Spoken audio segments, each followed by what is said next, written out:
Zeynep Dereli from Turkey. You are the founder and manager of Think, Technology and Humanity College of Istanbul.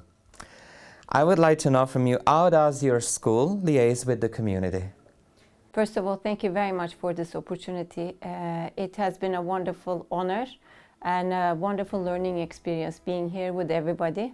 And it's wonderful to have the opportunity right now to discuss with you what our school has done so far. What we have done is we first of all believe that we all live in one world.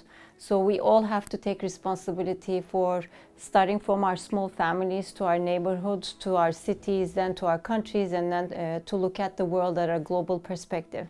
So what we do is we try to teach our students that they're part of a global order, that they're part of a community.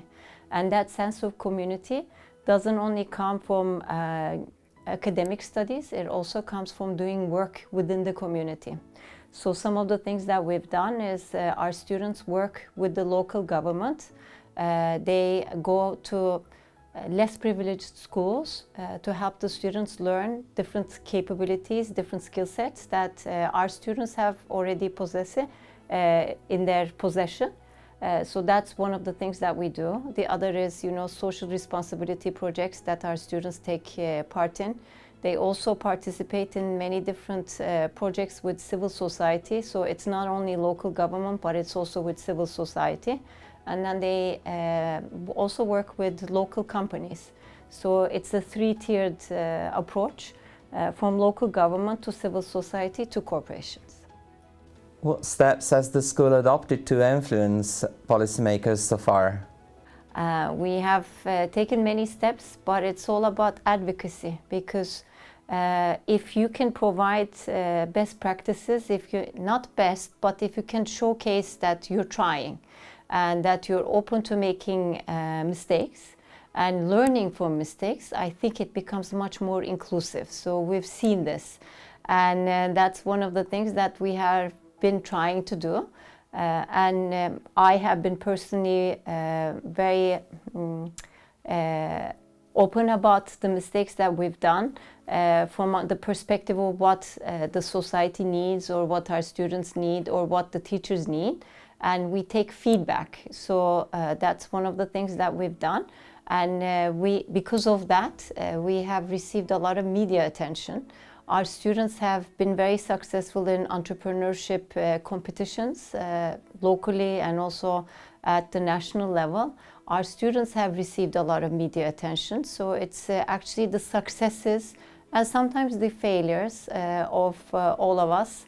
I would say perhaps the failures of myself, but the successes of our students and our teachers that has received a lot of attention, which then hopefully translates into policy changes where you get a seat at the table.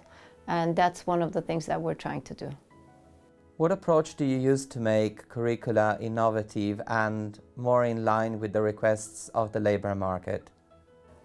It's very challenging, because one of the main impediments to that is that teachers don't come from the professional world. And it's not their fault. It's unfortunately the way our regulations work in our country. So you need to come from an educational institution. You need to have been trained as a teacher in order to work at a vocational school or any other school in Turkey. In certain other countries, there are other opportunities where you can go back into teaching after having had a corporate life, which I personally find quite helpful.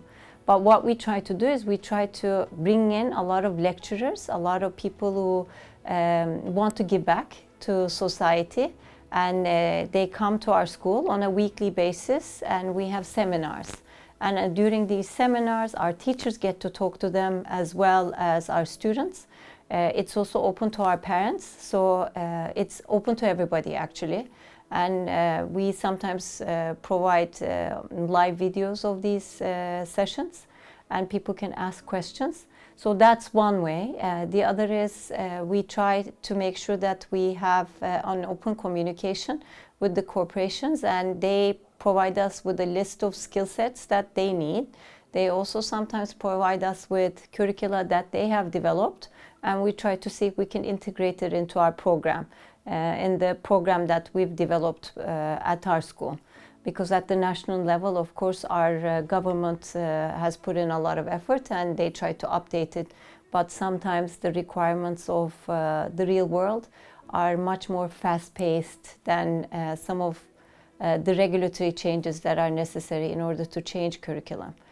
So we try to benefit from all of these. Thank you very much, Zeynep, for your contribution. Thank you very much for the opportunity.